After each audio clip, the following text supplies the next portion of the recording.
know that there are rules about reading the Quran. That is, we should be in the state of wudu before touching the book. How does this rule apply to electronic devices? I usually read the Quran on my phone or laptop. Also, should we be in wudu if we only recite from memory, not touching or reading? I'll begin with your second question.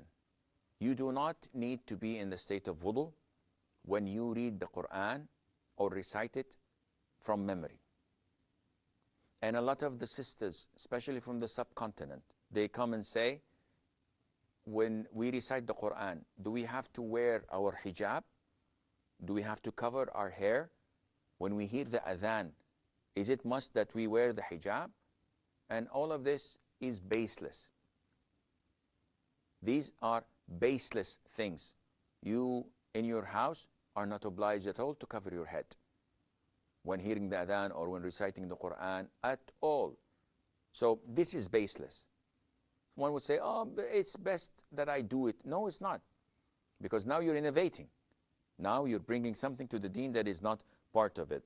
As for reciting the Quran and touching the PDAs or the mobile phones or the laptops to read the Quran from it, you do not require wudu for that.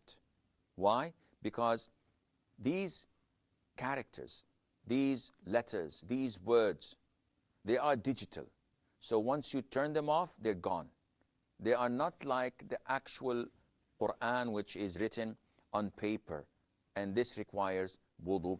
And this is what the scholars say. Of course, if you perform wudu, will I be rewarded? Definitely. That is a plus, and it is definitely more recommended to do than to recite it without. But sometimes you're on the street, you're on the bus, in the train, you are in a queue, you're waiting for your appointment at the doctor's, and you're not in the state of wudu, and you have the Quran.